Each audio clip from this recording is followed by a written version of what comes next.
أعوذ بالله من الشيطان الرجيم بسم الله الرحمن الرحيم السلام عليكم ورحمة الله وبركاته الحمد لله رب العالمين وبه نستعين وعلى أمور الدنيا والدين والصلاة والسلام على أشرف الأنبياء والمرسلين سيدنا مولانا محمد وعلى آله وصحبه أجمعين أما بعد.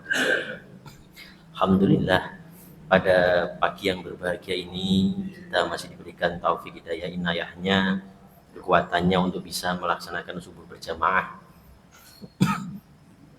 Alhamdulillah, kita melanjutkan syarah kitab Al-Hikam Syekh Ibnu Athaillah Al-Iskandari, makalah ke-20. Bismillahirrahmanirrahim. Ma'radat himmatu salikin an taqifa indama kushifa laha illa wa nadathu hawatiful haqiqah alladhi tatlubu amamak wala tabarakat lahu dhawahirul mukawwanati illa wa nadathu haqaiquha innama nahnu fitnatun fala takfur. Jadi di saat tekad seorang salik ingin berhenti pada apa yang tersingkap baginya, suara-suara hakikah memperingatkannya, yang kau cari ada di depanmu. Dan di saat pesona alam tampak menggoda, hakikat-hakikat pun berujar, kami hanyalah ujian, maka jangan kau kufur. Maka tekad seorang salik atau peneliti menuju jalan Allah Subhanahu wa taala tidak akan berhenti setelah mendapatkan sir atau rahasia-rahasia ma'rifat dan cahaya-cahaya ilahi. Ia tidak akan memandang bahwa ma'rifat, ahwal dan makom yang telah diraihnya merupakan tujuan utama dan akhir dari perjalanannya. Bisikan-bisikan hakikah ilahiyah akan menyerukan hatinya, atau disebut lagi khatir, agar tidak berhenti sampai di situ, karena apa yang kau cari ada di depanmu. Apa yang dicari dan diinginkan seorang salik adalah sampai kepada Allah Subhanahu wa taala, bukan sampai kepada sesuatu selainnya. Nah, ini berkaitan dengan khawarikul addah atau sir-sir yang dibukakan Allah dalam perjalanan riyadhah. Nah, kalau dalam bahasa di makalah yang lain itu syarahnya mengungkapkan diantaranya ibaratnya ketika kita tazkiyatun nafs, membersihkan batin, itu istilahnya keluar buih-buihnya. Jadi kayak orang nyuci pakaian itu keluar umpluk itu buih. Nah, buihnya itu keluar. Nah, tapi orang-orang yang dia meniti jalan untuk membersihkan hatinya menuju Allah Subhanahu wa taala, dia tidak terfokus dengan hal-hal tersebut. Jadi misalnya dia dibukakan salah satu dari pintu ma'rifat untuk berkenalan dengan Allah Subhanahu wa taala melalui jalur al-ghani, al-mughni. Maka tiba-tiba dia dicukupkan secara finansial, secara kekayaan, secara duniawi. Maka dia tidak terfokus dengan itunya, tapi terfokus tetap kepada Allah Subhanahu wa taala. Atau dibukakan hal-hal ikhwal seperti halnya mukasyafah. Bisa diberi isyarah batiniyah. Misalnya rahasia-rahasia yang terjadi ke depan. Tapi dia tidak fokus dengan itu. Karena apa? Laisa kamitsli syai'un. Pemberhentian posnya akan terus berlanjut. Jadi tidak hanya di situ. Seperti halnya diriwayatkan oleh para ulama di antara syarahnya itu begini. Ketika seseorang memasuki lautan ma'rifat atau kita menyelam dalam lautan, nanti pertama nyemplung itu ketemu ikan-ikan. Nah, padahal tujuan itu bukan melihat ikan-ikan itu. Dia harus terus menyelam lagi. Oh, ketemunya misalnya ada ikan hiu, ikan apa, kita menyelam lagi sampai ke mutiara ma'rifatnya itu li'arifun, mengenal Allah Subhanahu wa taala. Nah, pada di antara asma'nya, sifat-sifat Allah Subhanahu wa taala yang dijabarkan menurut para ulama di antaranya ada 99. Nah, di situ nanti Allah akan memperkenalkan dari sifat atau asma yang apa. Nah, itu tergantung Allah. Maka disebut dalam pernyataan Syekh Abdul Hasan As-Sazili, bagaimana kamu, kaifa anta ma'rifat, bagaimana Syekh Abdul Hasan Asazili itu ma'rifat. Gimana caranya? Dijawab, araftu rabbi bi rabbi. Bersama dengan Allah, maka aku sampai kepada Allah. Maka apa yang diberikan tajallinya pun berbeda-beda. Ada misalnya Nabi Sulaiman alaihissalam diberikan Al-Ghani, Al-Mughni. Tapi ada yang lain misalnya diberikan Ar-Rahmanir Rahim. Ada yang diberikan kekuatannya Al-Qawiyyu Al-Matin. Jadi macam-macam. Makrifat itu pintunya bisa macam-macam. Nah, sahabat pun demikian. Ada sahabat yang dia dibukakan pemahaman ilmu untuk memahami tafsir-tafsir Al-Quran, bahkan sampai ke rahasia-rahasianya. Siapa itu? Ibnu Abbas radhiyallahu an. Ada yang dibukakannya untuk apa? Tahan beramal soleh dengan cara luar biasa sampai zuhud misalnya. Seperti halnya Abu Dzar Al-Ghifari, atau misalnya dibukakan Al-Ghaniyah, Abdurrahman bin Auf, Utsman bin Affan. Itu beliau bahkan meminta miskin pun tidak bisa. Nah, itu artinya apa? Setiap asma yang Allah berikan itu, maka tadi disebutnya aku hanyalah ujian. Maka salah satu doa Rasulullah SAW adalah, ya Rob, jadikanlah dunia dalam genggamanku tetapi tidak dalam hatiku. Artinya dunia itu boleh seorang ahli sufi, ahli tasawuf, ahli spiritual, ahli agama itu boleh kaya, tetapi atau boleh berkuasa, atau boleh dia menguasai dunia ini, tetapi tidak boleh masuk ke hatinya. Itu yang tidak diperkenankan. Jadi hatinya hanya istananya Allah Subhanahu wa taala. Maka disebutkan dalam hadis qudsi, aku tidak bisa dijangkau oleh langit dan bumi, tetapi bisa dijangkau oleh hati-hati orang yang bertakwa.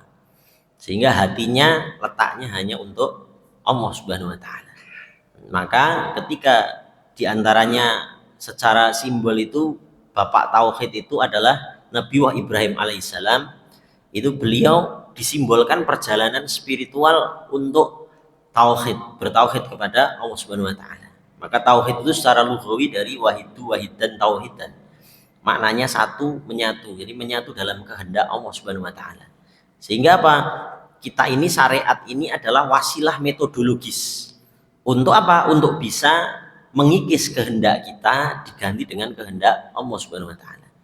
Contohnya misalnya kehendak kita subuh-subuh, atau misalnya sepertiga malam kehendaknya malas, pengennya tidur, ada rasa ngantuk, ada rasa apa, itu kehendak nafsu, kehendak pengen istirahat. Tapi kehendak Allah apa? Bangun. Nah, itu dikikis, maka kehendak Allah lah yang dimenangkan. Nafsu kita ditekan, akhirnya bangun, mau sholat subuh berjamaah, bangun, mau ibadah. Atau misalnya kehendak kita punya duit, sudah jatuh nisab dan haul, harus mengeluarkan zakat. Kehendaknya nanti dulu lah, mungkin tahun depan aja sekalian di double. Kehendaknya nafsu, tapi kehendak Allah Subhanahu wa taala ya harus keluarkan. Lah itu diuji. Manusia diuji antara kehendak dirinya dengan kehendak Allah Subhanahu wa taala. Maka semakin dia banyak mengikuti kehendak Allah Subhanahu wa taala, dia semakin mendekati titik equilibrium dengan ketauhidan. Makanya syariat-syariat itu diantara bahkan yang sunnah itu tujuannya adalah untuk menyatukan kehendakku menjadi kehendaknya. Diri kita ini disatukan kehendaknya menjadi kehendak Allah Subhanahu wa taala. Maka kata Syekh Ibnu Athaillah Al-Iskandari dalam makalah yang lain ketika ditanya, bagaimana cara engkau berdoa, bermunajah ketika sudah tidak ada permintaan lagi yang bersifat nafsu? Maka dijawab, aku berdoa agar Allah menghilangkan kehendakku menjadi kehendaknya. Artinya apa? Ketika kehendak itu sudah menjadi kehendak Allah mutlak, maka akunya lenyap, akunya menjadi tiada. Maka disebut la ilaha illallah, itu tiada sesuatu, hanya ada dia, hanya ada kehendak dia, tiada kehendakku, hanya ada ilah dia, tidak ada ilah yang lain. Jadi hanya ada, apapun itu, dalam kondisi menyembah, dalam kondisi beribadah, dalam kondisi sholat, dalam kondisi berdagang, dalam kondisi bekerja, yang ada hanya Allah Subhanahu wa taala. Sehingga apa? Orientasinya bahkan ketika dia keluar dari rumah untuk berikhtiar, niatnya pun sudah bukan menjemput rizki. Sebab dalilnya jelas, tidak akan kumatikan seorang hamba melainkan telah kucukupkan rizkinya. Maka fokusnya bukan mencari rizki, sebab rizki sudah dijamin. Maka orang yang dia bertauhid, ketika dia keluar rumah, difokuskannya adalah apa? Difokuskannya atas perintah Allah Subhanahu wa taala. Di Quran surat Al-Jum'ah, di Quran surat Jum'ah, di Quran surat apa? Al-An'am, itu dijelaskan diantaranya perintah-perintah tentang berikhtiar. Makanya apa? Disebutkan bertakwa adalah orang-orang yang bertakwa adalah orang-orang yang menjalankan perintahnya dan menjauhi larangannya. Maka ikhtiar itu termasuk komponen metodologis dari perintah Allah untuk bertakwa. Sehingga apa? Sehingga keluar dari rumah pun diniatinya ketika berikhtiar bukan mencari rezeki atau jemput rezeki, tapi niatnya ibadah. Maka kembali kepada tujuan awal manusia diciptakan, wa ma khalaqtul jinna wal insa illa liya'budun. Dalam tafsir Ibnu Katsir, liya'budun itu bil mana liya'rifun, sampai mengenalnya. Atau kalau dalam tafsir Lughawi yang lain itu disebutnya berarti membudak, abduh. Abduh itu posisinya dia benar-benar hanya kepada Allah. Maka ketika dia diberikan karomah, maunah, berkah, sesuatu yang khawarikul adah, dia tidak terfokus dengan hal tersebut. Jadi sir-sirnya itu tidak difokuskan ke situ. Karena dia tetap terfokus kepada Allah Subhanahu wa taala sebagai tujuannya dalam segala esensi kehidupan.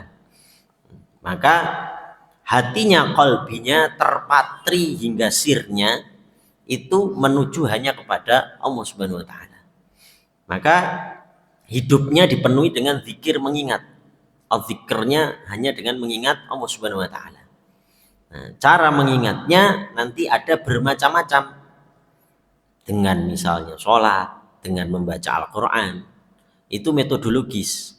Bahkan dalam beberapa rangkuman ulama, tata cara berzikir itu macam-macam.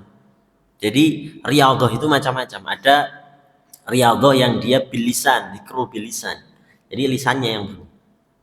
Jadi lisannya masih bunyi. Misalnya subhanallah, subhanallah, subhanallah. Tapi kalau sering diasah, seperti halnya kita kalau lagi nyanyi berdendang atau apa, itu ketika diem pun kepalanya bunyi. Ketika mulutnya tidak mengucapkan tapi kepalanya masih bunyi. Nah, itu zikirnya sudah sampai ke akalnya. Nah, kalau itu diasah lagi nanti turun ke kolbunya. Kalau kolbunya sudah, sinyalnya sudah tidak terputus-putus, disebut di Quran surat Ma'arij itu as-sholatu da'im, jadi nggak pedot. Nah, kalau itu sudah nggak pedot, ibarat HP, statusnya itu selalu standby, nggak ada mode pesawat atau mati, nggak nonaktif, jadi aktif terus, kolbunya itu aktif terus. Jadi 24 jam fil zahir wal batin dia memancar. Jadi memancar wirid terus. Dan ini ketika ditanyakan kepada baginda Rasulullah sallallahu alaihi wasallam, mata anta tanam ya Rasulullah, ana anam fil ain wala anam fil qalbi. Aku terlelap di dalam mataku, tetapi hatiku tidak pernah terlelap. Jadi ingat terus sama Allah. Nah, kalau itu sudah di qalbu, nanti turun ke fuad, ke lub, bagian dari qalbi ada itu. Yang terakhir ada sir.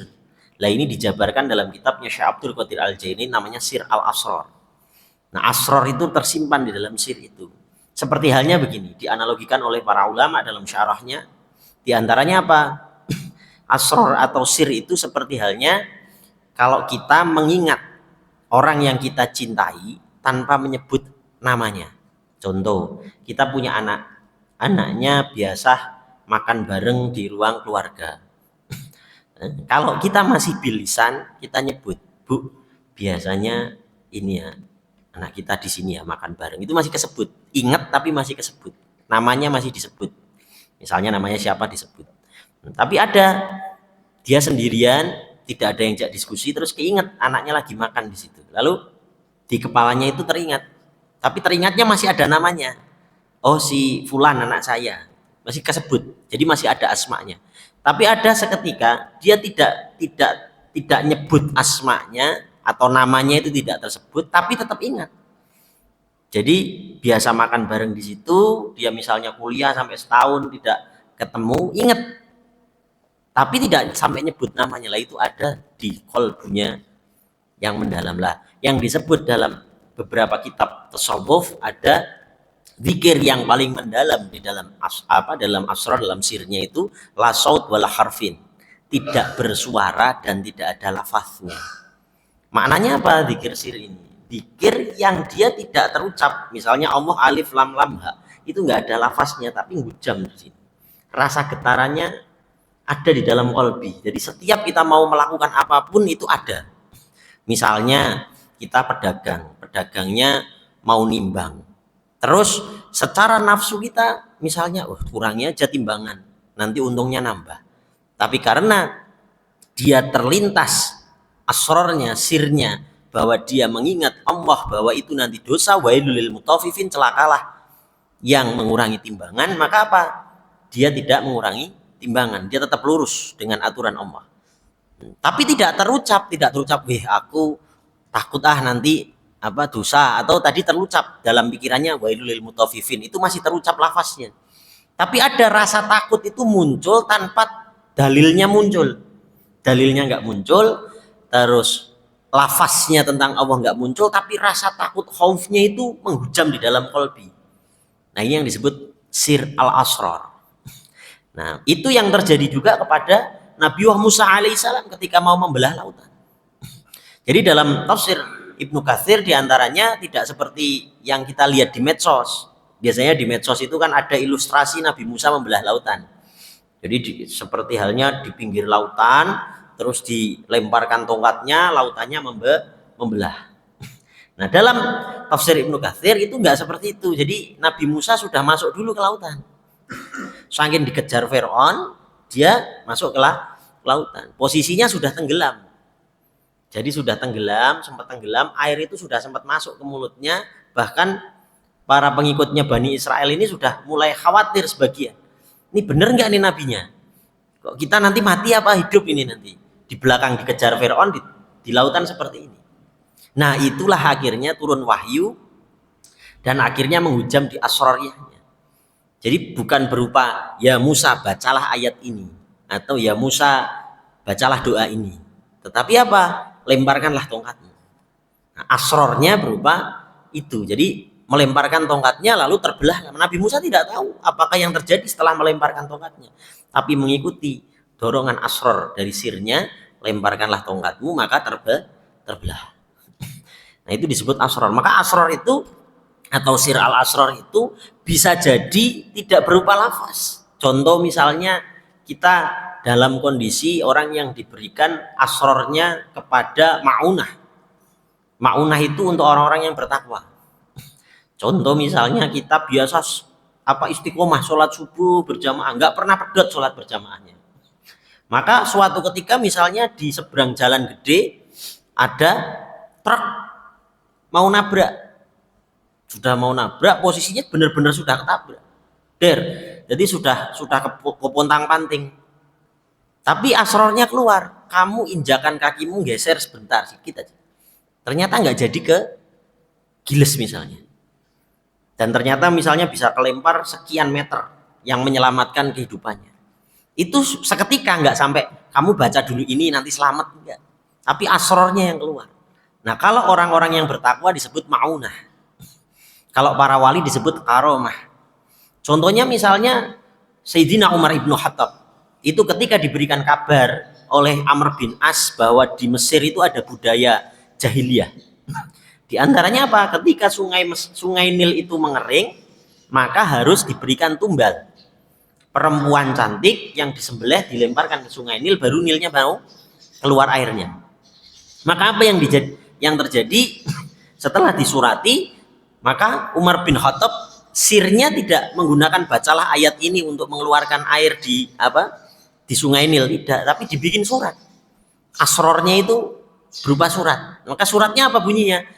Wahai Nil, jika engkau mengalir karena Allah Subhanahu wa taala, maka mengalirlah. Tapi jika bukan karena Allah Subhanahu wa taala, kami umat muslim enggak butuh airmu.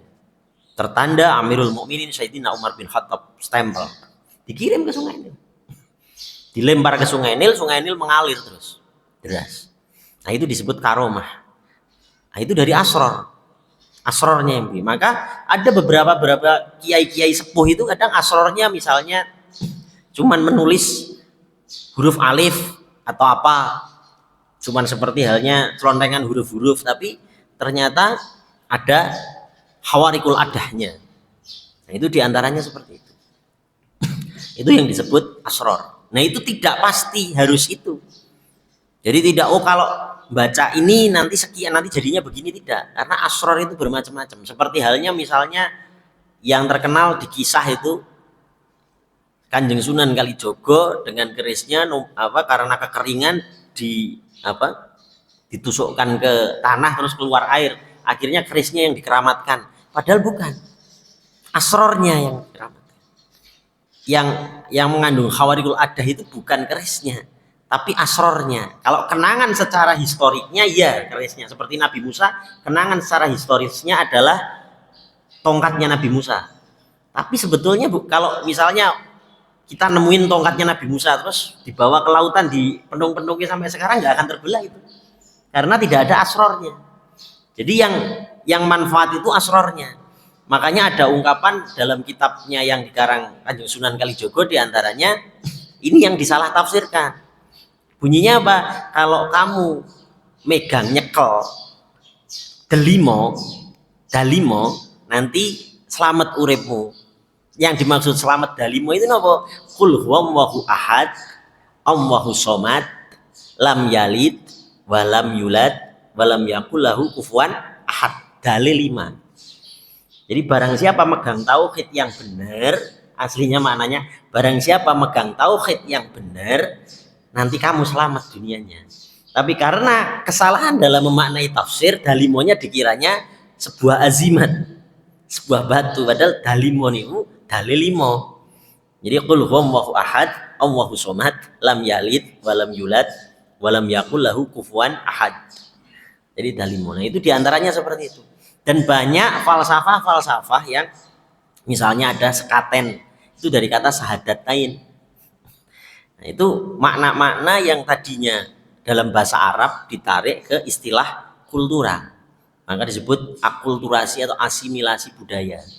Itu cara dakwahnya seperti itu. Padahal hakikatnya ya sama, esensinya sama. Seperti kalau di Arab tazkiyatun nafs, ketika dibawa ke metodologis namanya tasawuf. Nah, itu diantaranya. Atau misalnya ada maulidan.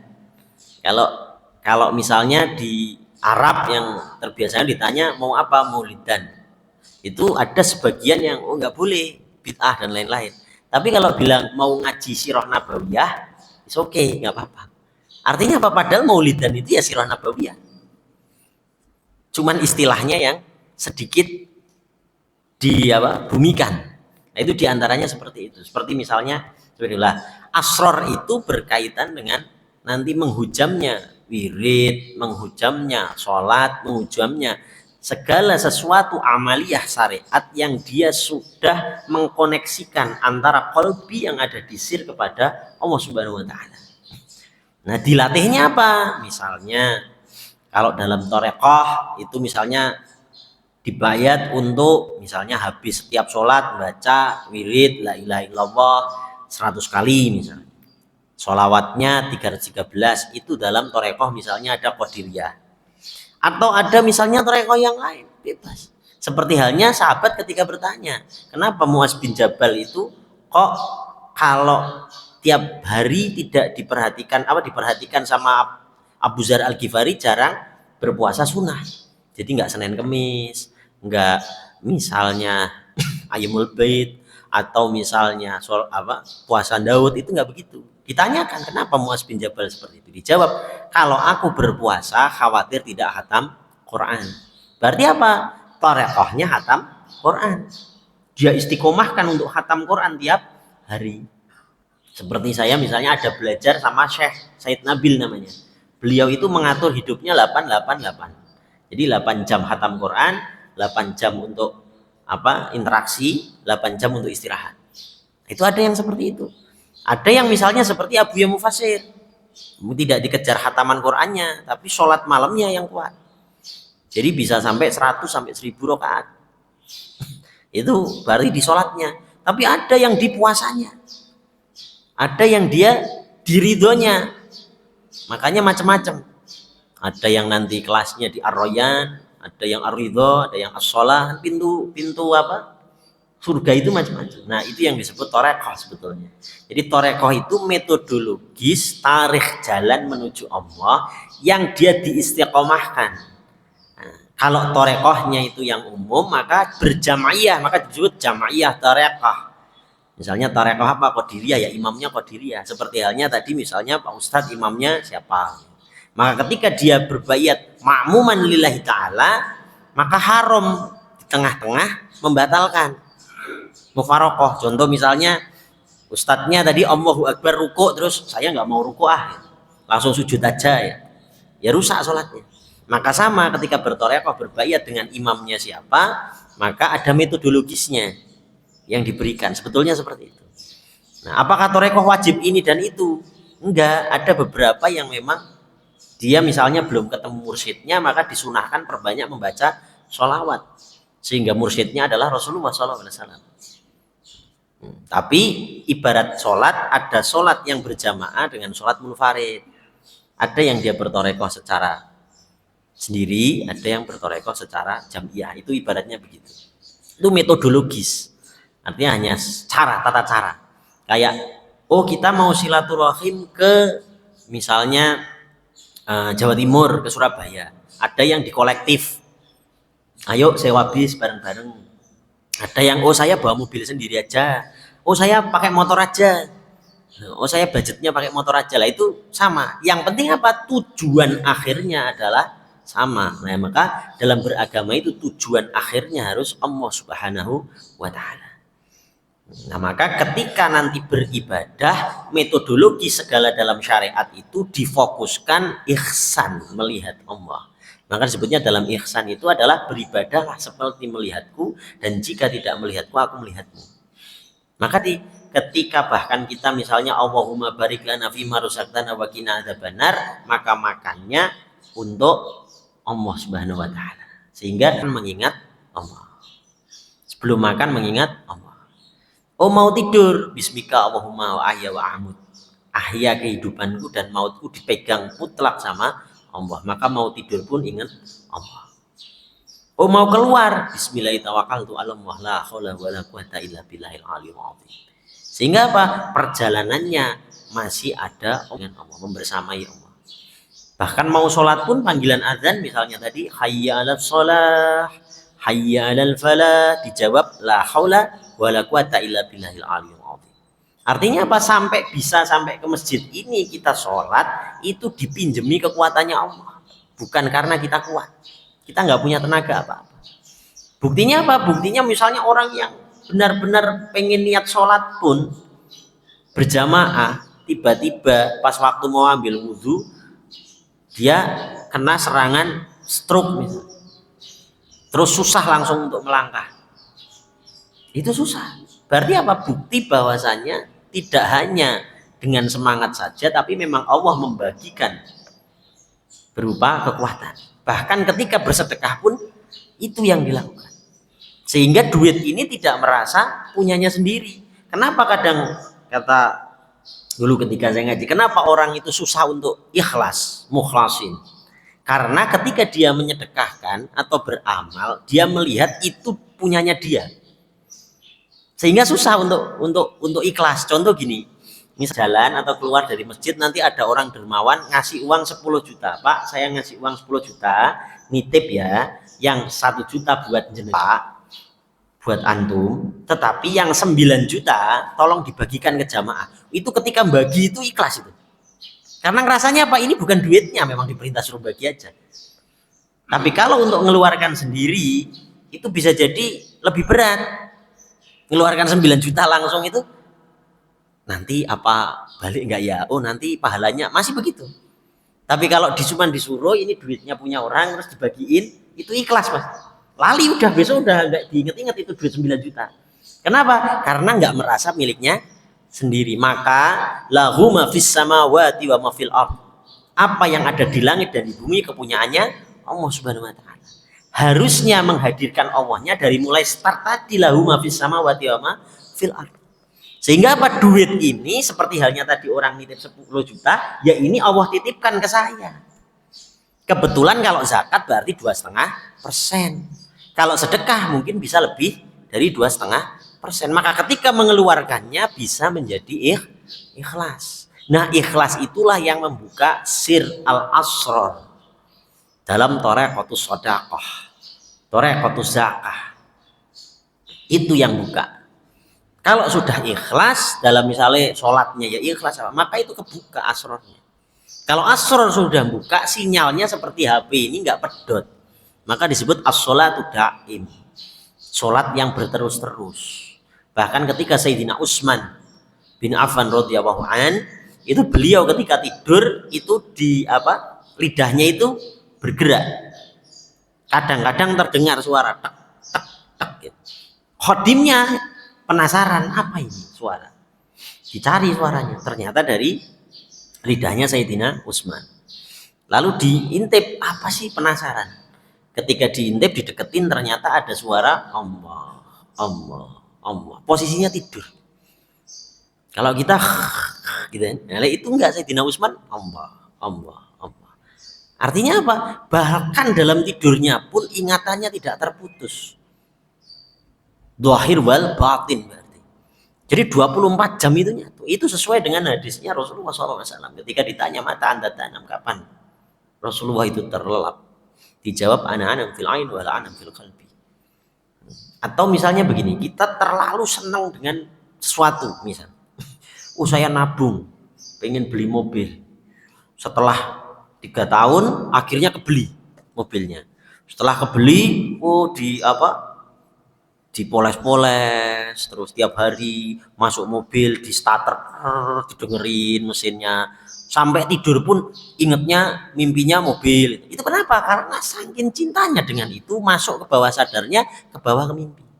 Nah, orang-orang yang muttaqin, orang-orang yang dia ma'rifat, terbukanya kecintaannya dengan Allah Subhanahu wa taala dan arifnya dia kepada Allah Subhanahu wa taala, itu seperti halnya tadi, tapi subjeknya adalah Allah Subhanahu wa taala. Sehingga apa? Bisa jadi tidurnya keinget sholat. Jadi di tidur mimpinya sholat. Di tidur mimpinya baca Al-Quran. Dan ini dilakukan para orang-orang alim. Misalnya Sayyid Muhammad Alawi Al-Maliki.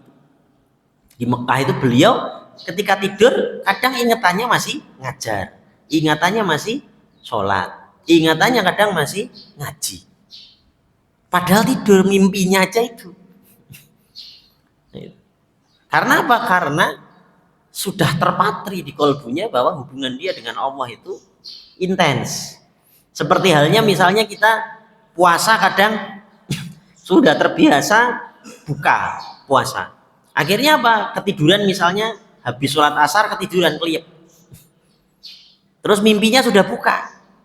Karena tadinya harapannya lagi nunggu buka, kepikiran, akhirnya di dalam mimpi lagi buka bersama. Bangun-bangun, oh masih jam 5 ternyata, belum buka. Nah, itu apa berarti? Tandanya ketika berpuasa itu nyambung ke kolbinya. Nah, ketika orang-orang yang makrifat tadi, ujungnya fokusnya adalah Allah Subhanahu wa ta'ala. Sehingga apa? Tekadnya ketika dia tergeser oleh penglihatan khawarikul adah, dia abaikan. Seperti halnya kalau ibu-ibu atau bapak-bapak misalnya nyuci pakaian, keluar bui-buinya nggak dipungut, tetap fokus nyuci. Maka orang-orang yang dia fokus tadi, dalam hakikahnya ada khotir. Khotirnya berbisik apa? Jangan berhenti di situ. Aku hanya ujian bagimu. Maka apa? Teruslah tazkiyatun nafs. Teruslah beribadah lebih kencang. Teruslah beribadah lebih baik. Istiqomah, nah itu.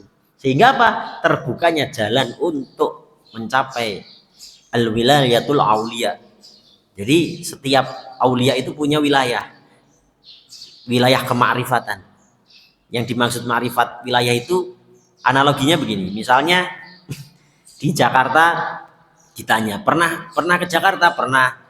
Terus yang diceritakan misalnya tentang ada Monas, ada Gambir, ada apa, berarti kamu ke Jakartanya Jakarta Pusat.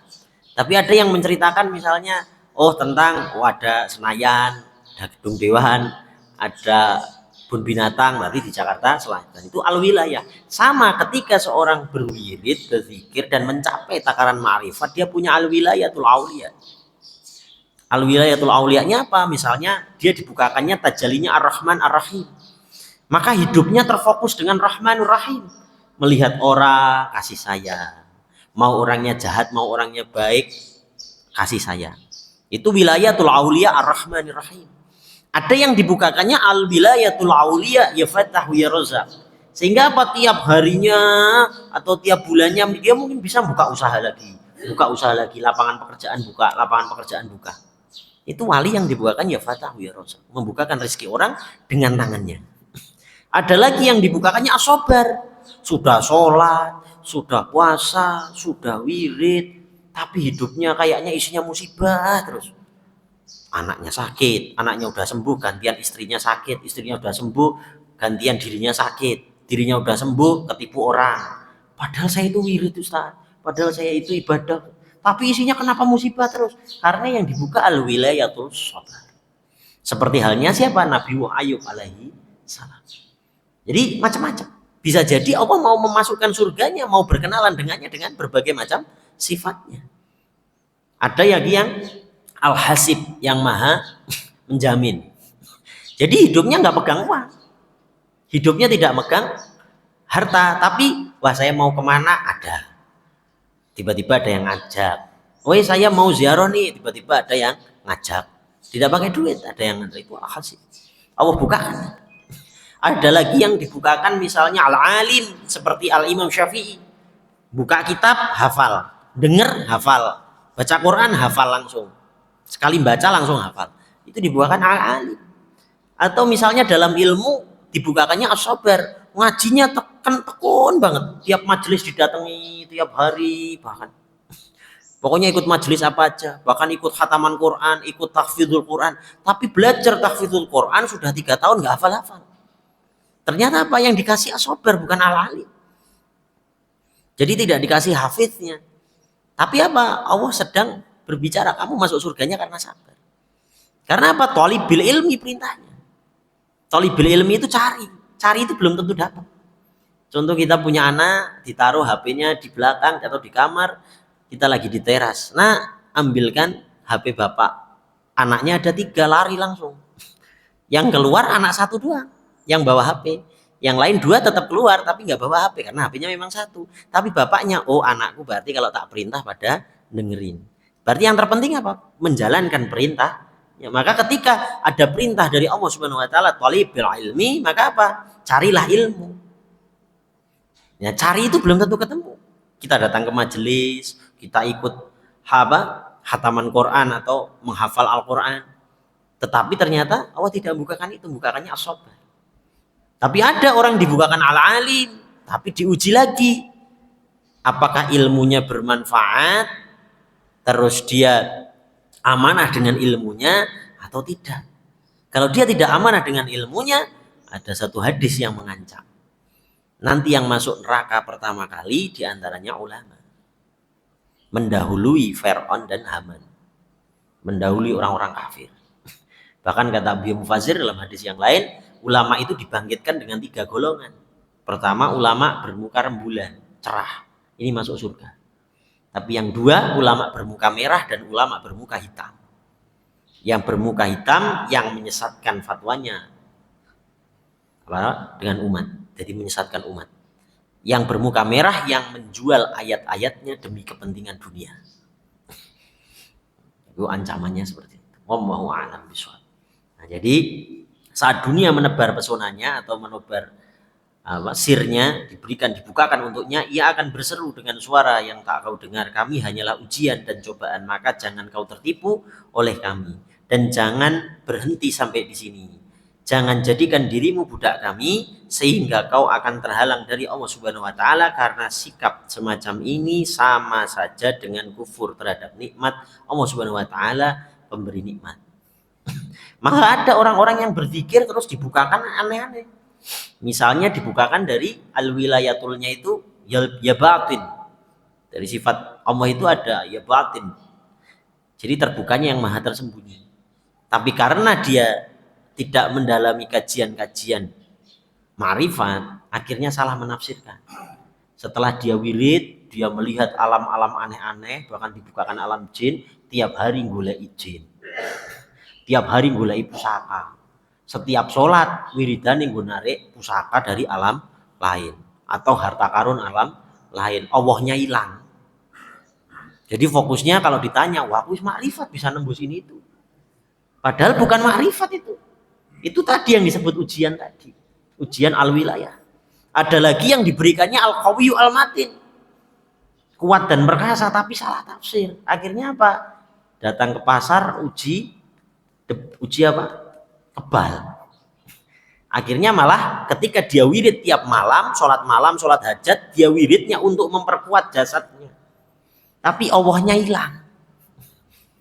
Jadi tidak ada fokus kepada Allah, tapi fokusnya kepada itu. Padahal itu cacat apa? Allah hanya mengujinya, memberinya itu. Jadi bukan Allahnya akhirnya yang dituju.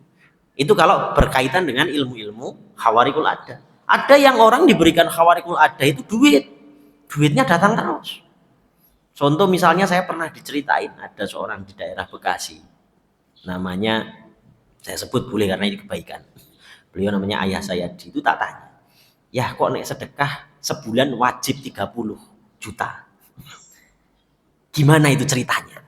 Ya saya itu sedekah. Jadi misalnya sedekah 30 nih, harus wajib 30 nih. Lebih boleh kurang jangan. Jadi kalau main ke sana itu nggak lihat kamu ulama, nggak lihat kamu orang biasa, minimal 500 sejuta itu dikasih. Kalau ulama bisa lebih. Nah, ditanya kok bisa seperti itu gimana? Ternyata apa? Tiap kali dia melakukan itu tiap bulan, itu nanti ada di minggu-minggu di antara bulan itu ada orang, salah satunya diceritakan itu ke saya seminggu sebelumnya ada orang datang. Ini mau jual tanah di Karawang. Sekian hektar harganya 30 miliar. Oke. Udah bayar. Dipanggil ke notaris, panggil notaris, udah AJB, belum sampai dirubah AJB-nya keluar, dia pulang, 3 hari kemudian ada yang datang. Saya mau nyari tanah. Budgetnya 50 miliar. Tanahnya di Karawang. Luasnya sekian. Oh, ini ada, coba dicek. Cocok, ya sudah, langsung untung 20 miliar. Dalam proses kurang dari seminggu. Tapi ya sedekahnya ekstrim, Pak. Tiap harinya segitu. Tapi ada aja rezekinya. Nah itu di mana Pak? Dia dibukakan yang namanya al-ghani. Lah ketika sudah dibukakan seperti itu, fokusnya tetap sama sholatnya ke Allah atau ke uangnya. Nah ini yang menjadi pertanyaan. Nah itu dalam kitab ini disinggung. Ketika engkau dibukakan al-wilayatul aulia, maka jangan kau abaikan fokus utamamu kepada Allah Subhanahu wa Ta'ala. Maka syukur dan nikmat Tuhan diwujudkan dengan cara menemui dan mendatangi Allah Subhanahu wa Ta'ala yang memberi nikmat, sedangkan sikap berpaling dari nikmat namun di saat yang sama tetap menikmati nikmat tersebut adalah cerminan sikap tidak tahu diri di hadapan Allah Subhanahu wa Ta'ala.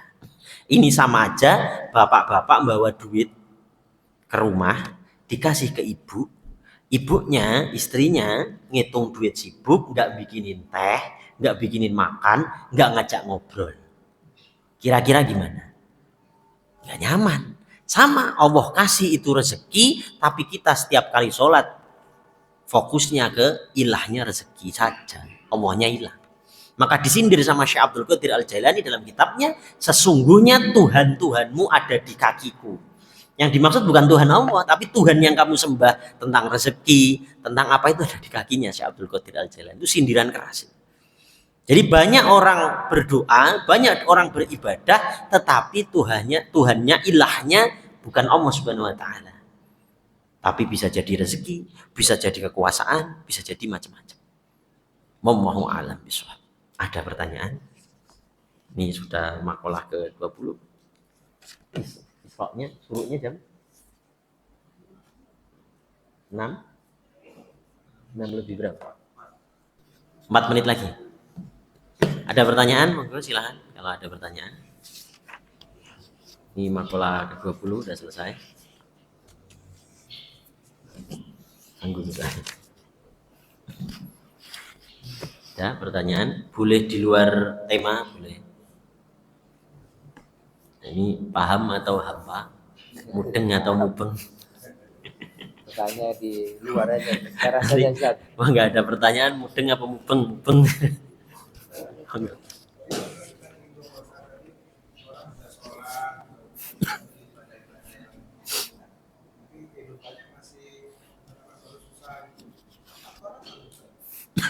Jadi itu tadi.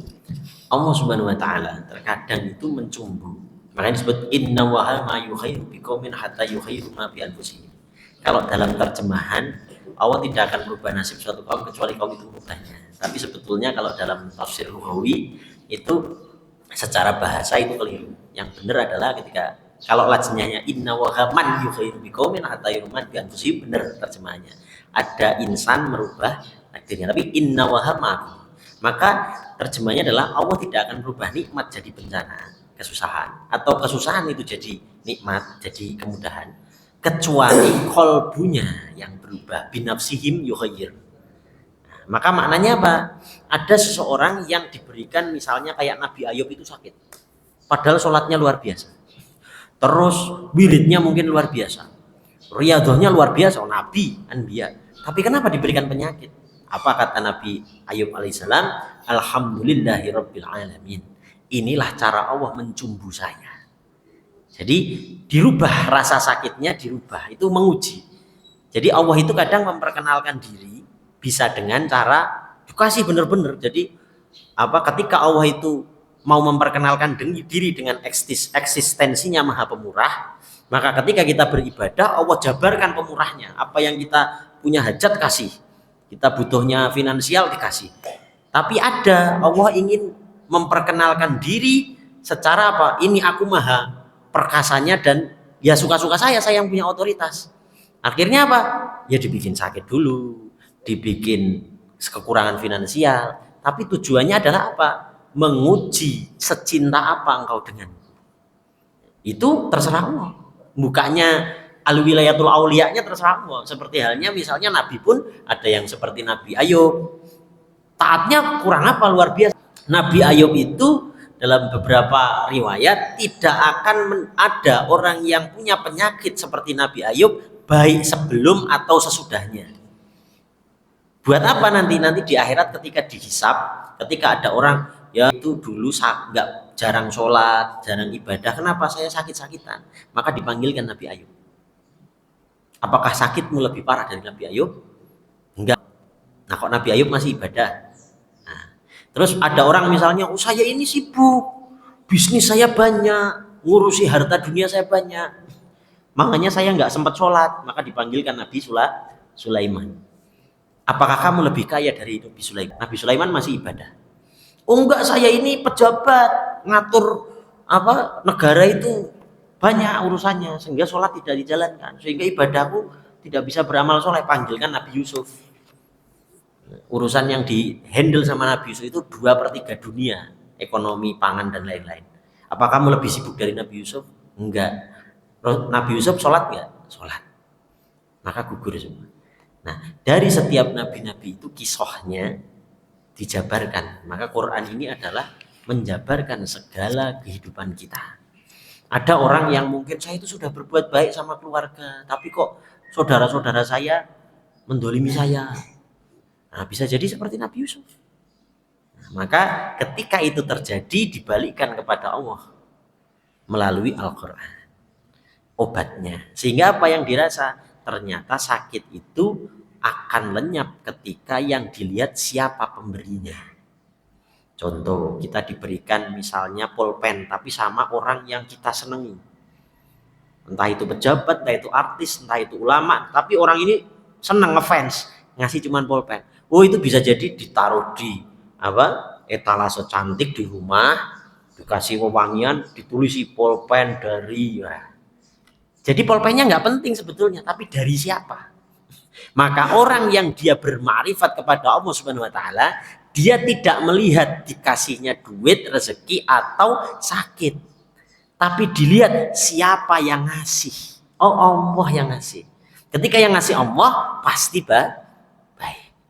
Maka cahaya makrifat yang disebut tadi berarti apa? Asrornya tetap fokus sama Allah. Mau dikasihnya seperti apapun. Seperti halnya Sayyidina Bilal radhiyallahu anhu.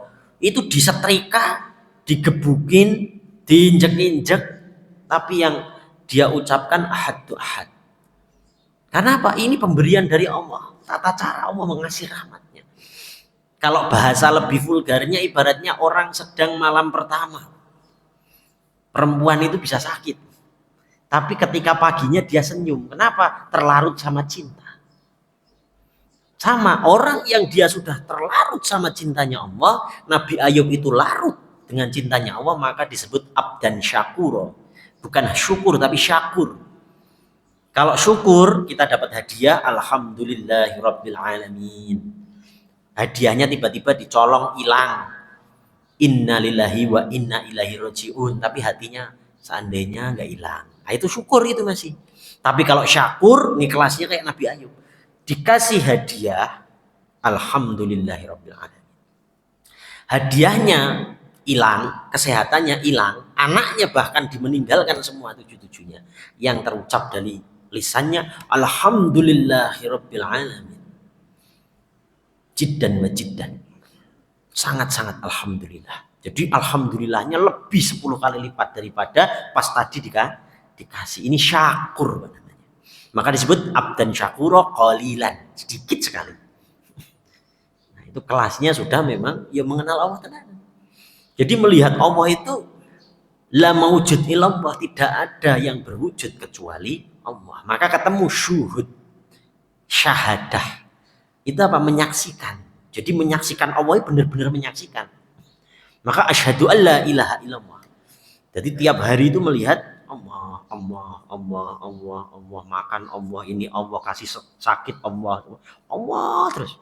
Sangkin lihatnya Allah, makanya Nabi Ibrahim ketika sangkin bertauhidnya dengan Allah, Jibril itu datang ketika Nabi Ibrahim mau diterpil pakai ketapel masuk ke api, itu Jibril ngomong, ya Ibrahim, tak kibas itu api mati padam. Gimana? Kata Nabi Ibrahim, lah, nggak usah. Padahal ini yang ngasih pertolongan itu apa? Jibril, bukan iblis, bukan setan, bukan jin, tapi jelas-jelas Jibril. Tapi apa kata Nabi Ibrahim? Lah, kalau Allah takdirkan aku mati, mati selesai tugasnya. Tapi kalau Allah takdirkan aku tidak mati, aku ridho dengan segala ketentuannya. Maka di Quran disebut radhiyallahu anhu wa radhiyallahu anhu. Dia ridho kepada ketentuanku dan aku pun ridho padanya. Maka syarat Allah itu ridho sama kita, kita ridho dulu sama ketentuan Allah. Maka rukun iman ke-6 disebut qadha dan qadar. Ridho dengan yang dituliskan Allah. Mau dijadikan miskin kula ridho, sugih kaya kula ridho, dijadikan kekuasaan ridho, dijadikan pinter ridho, dijadikan alim ridho, dijadikan bodoh ridho, dijadikan sabar ridho, pokoknya ridho. Nah ini kuncinya. Maka apa? Ketika Nabi Ibrahim itu sudah mau masuk ke api kurang sedikit, Allah berfirman, wahai api, bardan wa salaman. Kalau bardan kedinginan, maka dikasih wa salaman, sehingga apa? Kedinginannya dinginnya dingin selamat. Jadi Allah langsung yang bertindak. Nah, ini bukti bahwa kecintaan Nabi Ibrahim itu luar biasa. Makanya ketika masuknya Ismail ke hatinya, Allah cemburu. Sembelih Ismail. Maksudnya apa? Bukan Allah membutuhkan darahnya Ismail. Allah membutuhkan kamu keluarkan Ismail dari hatimu. Jadi kita Ismailnya apa? Bisa jadi Ismailnya duit, bisa jadi Ismailnya anak, bisa jadi Ismailnya istri, bisa jadi Ismailnya kekuasaan. Ismailnya apa? Sembelih. Nah, itu Idul Kurban itu menyembelih Ismail yang ada di dada.